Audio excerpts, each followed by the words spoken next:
पिछले कुछ दिनों से ऐसा लग रहा है जैसे बाढ़ आ गई हो आउटसाइडर्स की, जो नेपो किड्स को डिफेंड कर रहे हैं। और सिर्फ नेपो किड्स को ही नहीं, बल्कि वो स्ट्रेट अप नेपोटिज्म को डिफेंड कर रहे हैं। लाइक आई गेट इट कि आपको producers, directors and godfathers के गुड बुक्स में रहना है, मगर उस केस में मे बी नेपोटिज्म के अगेंस्ट कुछ मत बोलो। Why go out of your way and try to defend it? Why are they like this? They are making me miss Siddharth Chaturvedi's हमारे सपने जहाँ खत्म होते हैं वाला dialogue. At least he calls them out, not exactly in an angry, disrespectful manner, but as a funny, biting remark, which went viral.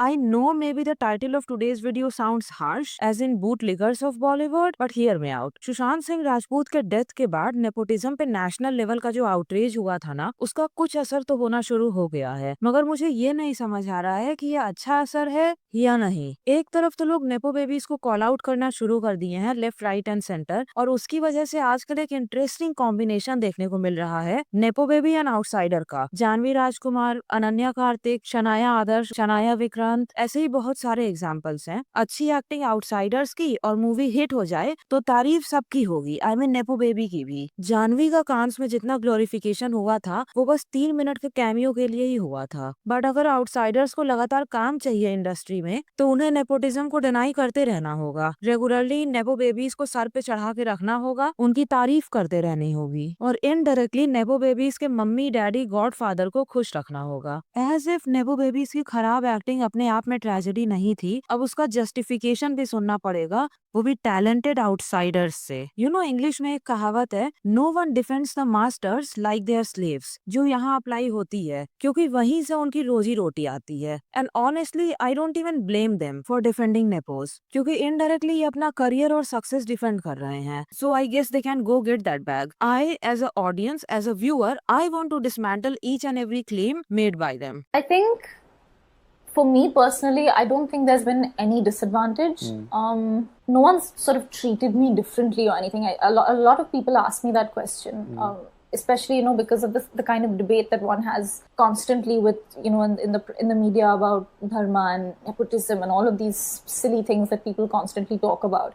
I feel like it's never been so with me. It's been a breeze. It's been fantastic. And I don't know, this whole concept of insider outsider baffles me sometimes because I'm just like, इसी सिली nepotism की वजह से आज अनन्या पांडे का career है और तारा सुतारिया का नहीं है, बजाय इस बात के कि दोनों की ही एक्टिंग मीडियोकर है। People like Khushi and Ibrahim are just really easy people to hate.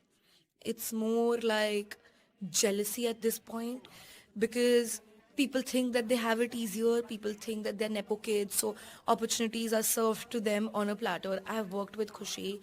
She has the best work ethic I have ever seen. She's one of the sweetest, kindest people. If you hate nepo kids so much, you made them famous. Before Ibrahim did a film, you all were like, oh my god, Ibrahim, Ibrahim, Ibrahim. Then hate them. Then don't watch them. Then don't comment on their videos. You made them famous. You gave them the power to do more. Wait a minute, ये अपूर्वा ने ही कहा था ना? Shut up! Shut up! Not shut up! Respect cannot be demanded उसी. ऐसी करो कि लोग तुम्हारी रिस्पेक्ट करें. भीख मांगनी बंद करो रिस्पेक्ट की. So, respect cannot be demanded, Apurva. Why do you expect us to respect them when they have done nothing to earn it or deserve it? और अगर I've worked with Khushi. She has the best work ethic I have ever seen. She's okay, तो फिर ये hard work acting में क्यों नहीं नजर आता है? लाइक सीरियसली, इतनी ही हार्ड वर्किंग है खुशी, तो दोनों मूवीज में इतनी खराब एक्टिंग क्यों है? उसके पास दुनिया भर के पैसे और एक्सेस है कि किसी भी एक्टिंग स्कूल को वो अटेंड कर सकती है। इनफैक्ट किसी प्राइवेट एक्टिंग टीचर को भी हायर करके सीख सकती है। बट ये है खुशी कपूर का हार्ड वर्क। अर्जुन, या तुम्हारा नाम अर्जुन शर्मा है क्या?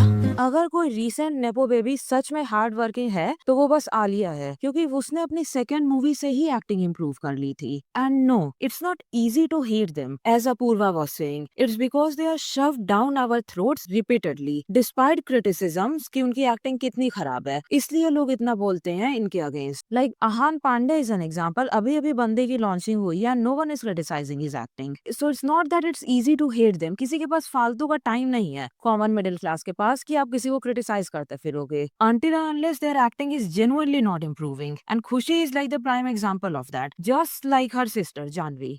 अब बारी आती है राजपाल यादव की, मगर उन्होंने ये बात ANI के पॉडकास्ट में कही थी तो मैं वो क्लिप चला नहीं सकती हूँ क्योंकि मुझे ANI वर्सेस मोहक मंगल 2.0 नहीं चाहिए। तो मैं उनका स्टेटमेंट यहाँ पे पढ़ देती हूँ। उन्होंने ये कहा था, नेपोटिज्म नहीं है मैम, आप विश्वास कीजिए। बहुत ईमानदारी से मैं बोलना चाहता हूँ कि नेपोटिज्म अगर होता तो शाहरुख खान साहब कैसे होते, राजपाल यादव कैसे होते, परेश रावल कैसे होते, अनुपम खेर साहब कैसे होते, जॉनी लीवर साहब कैसे होते। और जो लड़के फिल्म इंडस्ट्री को बिलोंग करते हैं तो उनके खानदान में भी 50 लड़के और हैं, लेकिन वही क्यों बिलोंग करते हैं? वो डिजर्व करते हैं इसलिए बिलोंग करते हैं। तो इस चीज को हमेशा के लिए खत्म कर दो, क्योंकि हो ही नहीं सकता कि अगर 20 साल से मैं आप एक ही फील्ड में अगर काम करते हैं, हमारे आपके बच्चे सब बच्चे मिल के खेलते हैं, एक कॉलोनी में जब अलग अलग व्यापार करने वाले लोग रहते हैं उनमें मोहब्बत हो जाती है, तो 4, 6, 10 परिवार जब 25, 30, 50 साल तक काम कर रहे हैं एक ही इंडस्ट्री में, तो उनके बच्चों में या उनमें दोस्ती तो लाजमी है, लेकिन उसको नेपोटिज्म का नाम देना सही नहीं है। राजपाल यादव को आज 38 साल हो गए हैं अभिनव करते हुए। मेरे कम से कम 200 रिश्तेदार हैं, मैं तो एक को भी नहीं करवा पाया आज तक। ओके, फर्स्ट ऑफ ऑल इस पूरे स्टेटमेंट में जिस चीज को राजपाल यादव ने डिफाइन किया है ना, इसी को नेपोटिज्म कहते हैं कि 4, 6, 10 परिवार 25, 30, 50 साल से काम कर रहे हैं की इंडस्ट्री में। इसका मतलब है ना कि 4, 6, 10 परिवार का कंट्रोल बना हुआ है इंडस्ट्री पे। ये नेपोटिज्म नहीं है तो और क्या है?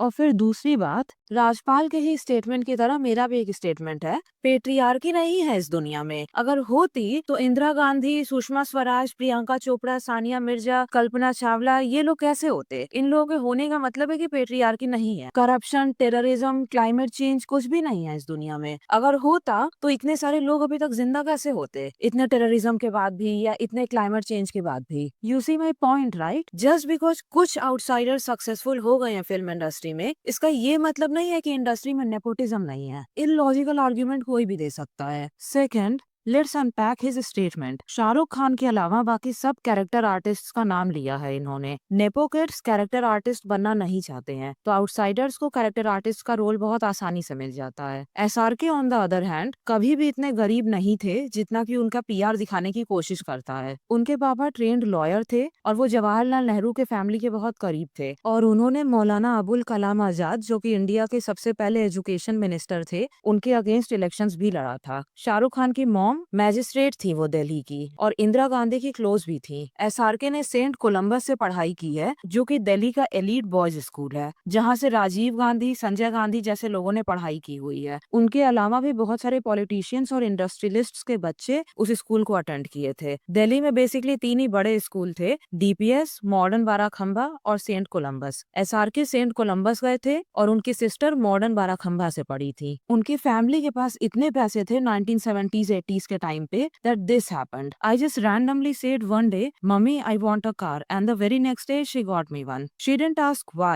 She just asked which one, and the next day there it was. It wasn't a fancy one. It was a second-hand car, but she got it. और उसे ये खटारा बुलाते थे। ये बात SRK ने खुद रेड FM के एक इंटरव्यू में बताई थी, और ये पूरी स्टोरी SRK के लाइफ पे बेस्ड इस बुक में भी लिखी हुई है। उस जमाने में अगर आप बस एक दिन में कार खरीद लो ना, देन यू आर वेल्दी। उस टाइम पे साइकिल होना भी बहुत बड़ी बात हुआ करती थी। 1970s 80s की बात है ये। उनके पास कार थी as a teenager. SRK Dilip Kumar की फैमिली को बचपन से जानते थे। SRK के पापा और दिलीप कुमार पेशावर के टाइम से दोस्त हुआ करते थे बचपन के, और दिल्ली में भी वो लोग पड़ोसी थे। और सायरा बानू, दिलीप कुमार की वाइफ, उन्हें अपने बेटे जैसा मानती हैं। दिलीप कुमार के बर्थडेज, एनिवर्सरीज वगैरह पे वो लोग हमेशा, SRK की फैमिली हमेशा इनवाइटेड होती थी। तो अब जो दिलीप कुमार जवाहरलाल नेहरू जैसी फैमिलीज को पर्सनली जानता हो, उसके पास इंडस्ट्री में कनेक्शंस नहीं रहे होंगे। I refuse to believe that. तो SRK के पास ऐसे बहुत सारे कनेक्शंस थे इंडस्ट्री में अपनी जगह बनाने के लिए। और वहीं दूसरी बात रही, राजपाल यादव अपने फैमिली में से किसी को फिल्मों में क्यों लेकर के नहीं आ पाए, वो इसलिए है क्योंकि वो खुद कैरेक्टर आर्टिस्ट हैं। कैरेक्टर आर्टिस्ट के बच्चों का सक्सेसफुल होना बहुत डिफिकल्ट होता है। नेपो किड्स में भी पूरी हायरार्की होती है। डायरेक्टर, प्रोड्यूसर या फिर सुपरस्टार्स के बच्चे टॉप टियर नेपो होते हैं, जिन्हें हमेशा मूवीज आफ्टर मूवीज मिलती जाती हैं। जानवी कपूर और खुशी कपूर उसी का प्राइम एग्जांपल है, और सुहाना खान नेक्स्ट एग्जांपल बनने वाली है। उसके बाद मिडिल लेवल पे आते हैं नॉर्मल एक्टर्स।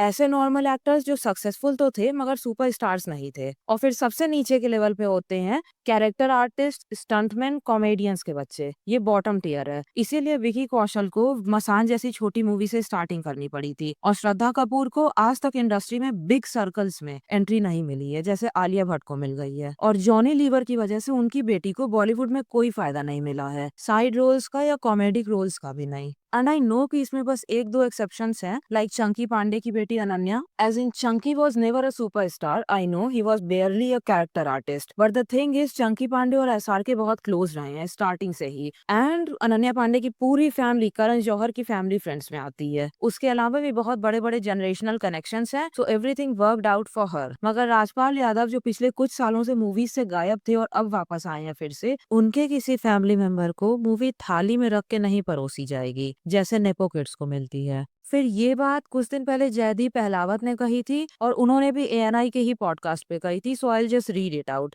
आलिया इतने कमाल की एक्टर है, कैसा लगता होगा सारा दिन वो कमेंट्स पढ़ती रहे कि a nepo kid nepo kid nepo kid. कितना अजीब लगता होगा। उसकी गलती है क्या? वो महेश भट्ट के घर में पैदा हुई है, क्या गलती है उसकी? ये इनका सबसे पहला डिफेंस था जब नेपोटिज्म के बारे में इनसे सवाल पूछा गया था। सिर्फ आलिया का नाम लेकर के नेपोटिज्म को क्यों डिफेंड किया जाता है बार बार? हमेशा जब भी नेपोटिज्म के डिफेंस में किसी को भी बोलना होगा, आलिया भट्ट और रणबीर कपूर का नाम सामने आ जाएगा। बाकियों का भी नाम लीजिए, किसने रोका है? And this is the latest addition to this list. आमतौर पे लोग मुझे पूछ रहे हैं, लोग उनसे पूछ रहे हैं इंटरव्यूज में, क्योंकि प्रमोशंस चल रहे हैं, कि उनको मेरे साथ काम करके कैसा लगा है, फलाना फलाना। मैं आपको बताता हूँ, ये उनकी पहली फिल्म है, पर जितना मैंने उनसे सीखा है इन 4-5 महीनों में, उतना शायद ही मैंने अपने 21 साल लंबे करियर में सीखा होगा।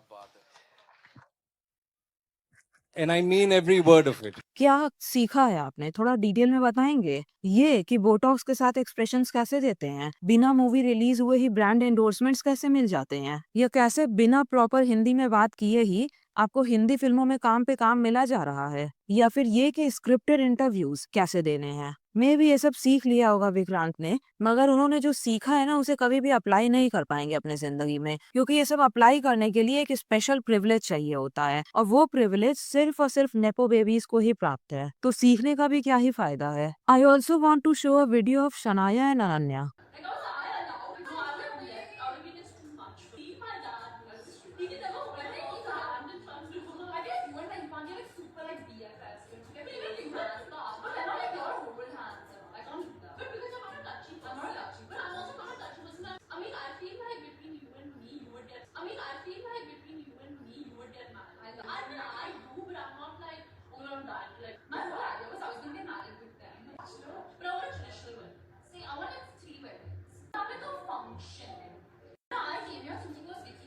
When I saw this clip, I was like, maybe this is what Kangna was talking about with Raj Shamani. Do you have friends in Bollywood?